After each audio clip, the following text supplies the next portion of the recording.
Oke, jadi di video kali ini kita akan membahas sebuah tablet yang udah sering banget kalian requestkan di kolom komentar DKID. Dan perkenalkan, ini adalah tablet limbah Jepang. Entah kenapa banyak banget yang request apapun gadget ya, pasti mintanya yang limbah Jepang. Atau kalian nggak tahu limbah Jepang itu biasanya yang ada tulisannya Docomo teman baikku gitu. Nah dulu sebelum ada peraturan IMEI, Docomo itu memang teman baik kita bersama. Cuman sejak adanya peraturan IMEI, Docomo sekarang itu musuh kita bersama ya. Dan ini adalah Sony Xperia Z yang saya kutip dari Kompas, di launchingnya itu tahun 2013. Jadi bener-bener udah limbah kalau ini ya, umurnya udah 8 tahun. Dan saya kutip dari Kompas juga, harga launchingnya ketika 2013 itu sekitar 4 juta sekian. Nah sekarang dia sudah discontinue ya, jadi kalau kalian ada seller yang bilang Sony Xperia Z baru gitu, menurut saya mungkin refurbish atau memang barangnya nggak laku-laku.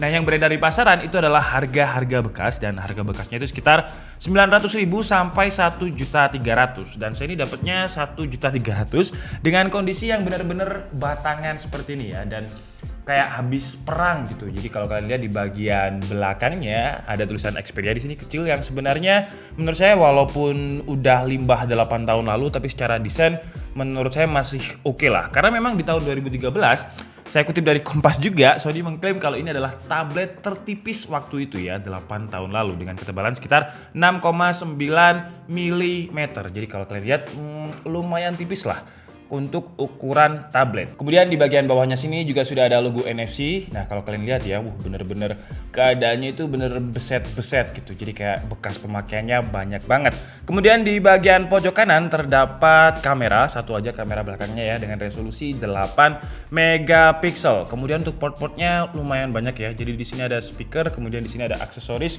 untuk dockingnya, kemudian ada volume up and down, kemudian tombol power, kemudian di bagian sini ada slot untuk audio jack. Nah di sini ada logonya audio jack ya, kita tinggal buka aja. Kemudian di bagian atas ada lubang mic.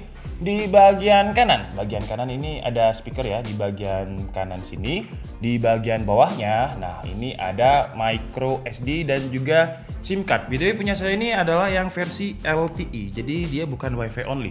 Jadi kalau kita buka ya, di sini ada slotnya micro SD dan juga SIM card. Nah ini sudah saya coba pakai kartu Telkomsel, tapi nggak bisa ya. Buat kalian yang suka pakai Sony versi limbah Jepang atau versi Docomo kan pasti tahu ya gimana cara mengaktifkan sinyal. Jadi kita tinggal masuk ke bagian setting, access point, APN-nya diganti internet, terus diganti internet lagi, disimpan. Nah biasanya kan itu udah bisa ya. Tapi untuk versi yang ini, yang saya punya ini, nggak bisa. Mungkin kalian yang punya pengalaman punya tablet Sony versi Docomo ini juga bisa tulis di kolom komentar apakah memang tidak bisa ya sekarang untuk SIM card-nya. Jadi kita anggap aja sekarang yang beredar di pasaran berarti juga WiFi only. Kemudian di sini juga ada micro SD. Jadi karena dia memang memori internalnya cuma 32 GB, jadi kalau misalkan digunakan untuk sekolah online kayaknya 32 GB kurang deh. Jadi kalian bisa tambah di sini ya untuk slot SD card-nya. Kemudian di bagian pojok kirinya terdapat input charger yang konektornya masih micro USB. Kemudian juga ada speaker. BTW ini harga 1.4 itu batangan loh ya. Dan sekarang kita coba lihat apakah dengan harga 1,4 juta tablet limbah Jepang ini masih, kalau dibilang worth it enggak sih ya, apakah masih enak aja lah digunakan di 2021. Dan sekarang langsung aja kita lihat performanya ya untuk sebuah tablet yang umurnya 8 tahun lalu. Dan karena dia masih menggunakan OS Jelly Bean 4.1, jadi kalau saya download di Play Store itu Geekbench-nya nggak ada, kemudian 3D Mark-nya nggak ada karena memang sudah nggak support dan tidak bisa di-update ya untuk yang versi Docomo ini. Kalau saya kutip dari GSM Arena sebenarnya dia bisa di-update sampai Android 5, cuman yang versi Docomo ini kayaknya ngupdate-nya agak ribet, jadi kita anggap aja dia stuck di Jelly Bean ya 4.1. Dan untuk performanya kalau kalian lihat di 10 menit awal ya walaupun masih di atas 80% tapi nggak stabil ya, jadi 80 kadang 100, kemudian di 20 menit akhir itu langsung throttling seperti ini. Nah ini saya tes selama 30 menit dan untuk skornya kalian bisa langsung lihat di sini ya. Dan karena memang ketika saya coba download Antutu tuh nggak bisa. Jadi yang bisa saya tes untuk chipsetnya adalah CPU throttlingnya, dan untuk performanya mungkin karena umurnya udah 8 tahun jadi sering throttling. Kalau untuk spesifikasinya, Sony Xperia Z ini menggunakan chipset yang menurut saya menarik. Namanya adalah Qualcomm Snapdragon S4 Pro dengan speednya itu 1,51 GHz, fabrikasinya 28 nanometer, jadi masih panas dan baterainya pun juga cepat habis, walaupun sebenarnya kapasitas baterainya lumayan besar menurut saya, 6000 mAh. Ya standarnya tablet lah, karena tablet itu kan dimensinya gede seperti ini, jadi bisa dimasukkan baterai yang lebih besar. Kemudian untuk GPU-nya pakai Adreno 320. Dan untuk apa lagi nih? Coba kita lihat untuk resolusi layarnya itu 1920 x 1200. Dengan memori RAM-nya 2 GB, memori internal 32 GB dengan DPI atau dot per inch-nya 224. Jadi untuk layarnya menurut saya masih oke lah ya, masih di atasnya Full HD sedikit lah. Oke, jadi menurut saya yang harus dites sih kebanyakan layar ya. Jadi kita coba dulu untuk layarnya, kita coba multitask-nya ada berapa? 1, 2, 3, 4, 5, 6, 7, 8, 9, 10. Nah untuk sebuah tablet menurut saya wajib 10 ya, karena dia memiliki banyak space untuk touchscreen. Jadi udah aman untuk multitask-nya. Dan sekarang langsung aja kita coba untuk kameranya ya, karena menurut saya kalau memang mungkin Sony Xperia Z ini digunakan di 2021, mau nggak mau kayaknya harus ditujukan kepada anak-anak sekolah online yang mungkin masih kelas 3 SD, 4 SD untuk daring gitu ya. Karena harganya nggak terlalu mahal, cari aja yang harganya di bawah 1 juta. Oke, jadi sekarang kita coba untuk kamera belakangnya dulu. Oke, suaranya gitu ya. Jadi kalau suara HP Jepang apapun maupun iPhone ya, karena di sana privacy itu benar-benar dijaga. Jadi lumayan, suaranya kenceng banget dan nggak bisa di silent nih. Sekarang kamera depannya yang 2 megapiksel. Oke, kita coba. Masih lumayan kalau digunakan untuk zoom, daring.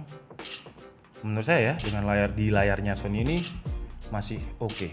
Dan ini adalah kualitas video kamera depannya. Jadi kira-kira kalau misalkan digunakan untuk zoom, daring ya kira-kira seperti ini ya. Kalau misalkan kalian gunakan tablet ini sebagai webcam.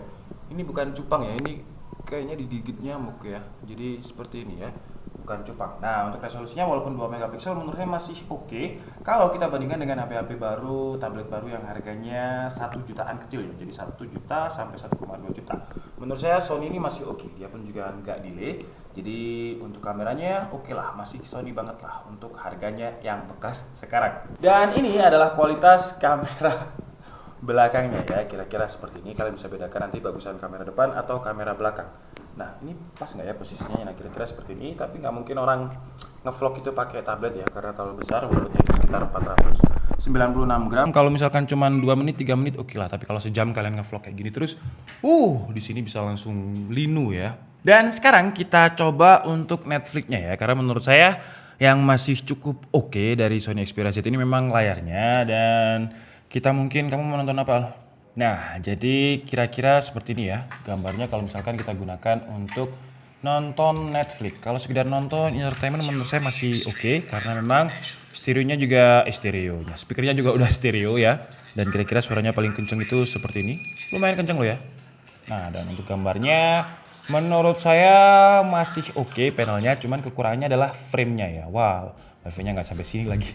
Jadi kekurangannya frame-nya ini kalau kalian lihat ya, bener-bener tebel banget. Kiri, atas, hampir semuanya lah. Jadi tablet ini 10 inch tapi kayak terlalu gede frame-nya gitu ya. Namanya limbah Jepang ya, yang umurnya udah 8 tahun. Jadi ya it's okay lah. Apalagi di sini ada logonya teman baik kita bersama, Docomo. Jadi memang ini segmennya segmen tablet yang murah. Jadi Sony itu kalau nggak duet dengan Docomo biasanya harganya mahal. Ya, jadi yang duet sama Docomo harganya murah. Oke lah, jadi mungkin cukup segitu aja ya hands on dari Sony Xperia Z yang keluar tahun 2013, 8 tahun lalu ya. Dan apakah ini worth it? Kalau menurut saya pribadi enggak sih ya, enggak banget. Karena dengan harga 1 jutaan kalian tambah sedikit aja banyak tablet seperti Huawei MatePad, kemudian ada Advan juga masih bagus ya dengan harga 1 jutaan.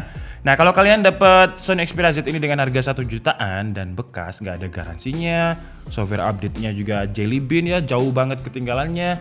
Menurut saya pribadi loh ya, karena kan biasanya kalau misalkan saya ngasih pendapat kayak gini nanti fans garis kerasnya Sony tuh marah-marah di komen. Jadi ini menurut saya pribadi nggak worth it kalau untuk yang Sony Xperia Z ini di 2021. Kecuali mungkin kalian dapat harganya di bawah 1 juta lah, mungkin 500 sampai 900, 800 lah masih oke lah. Jadi kelasnya kelas entry level jadinya ya untuk harganya. Tapi kalau udah 1 juta sampai 2 juta menurut saya sih nggak worth it. Oke lah, jadi mungkin cukup segitu aja ya video kita kali ini. Saya minta maaf kalau ada kesalahan dalam penyampaian informasi. Seperti biasa kalian bisa mengkoreksinya di kolom komentar. Saya Niki Setiabudi and see you on the next video. Bye bye.